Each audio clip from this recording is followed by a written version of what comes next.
আজ 22শে জানুয়ারি নির্বাচনী আচরণবিধি অনুযায়ী আজ থেকে আমাদের নির্বাচনী প্রচারণা শুরু হওয়ার কথা এবং সেই জন্যই আমাদের প্রিয় নেতা জনাব তারেক রহমান সিলেটে মাজার জিয়ারত শেষ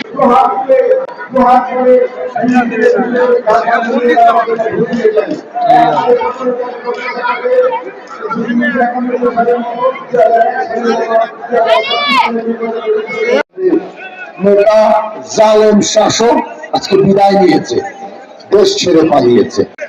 লাঙ্গল এদেশের এদের ব্যাপারে কথা বলে সময় নষ্ট করতে চাচ্ছি না। অচিরেই এরা এই প্রতীকটি জাদুঘরে স্থান পাবে। ধানের শীষ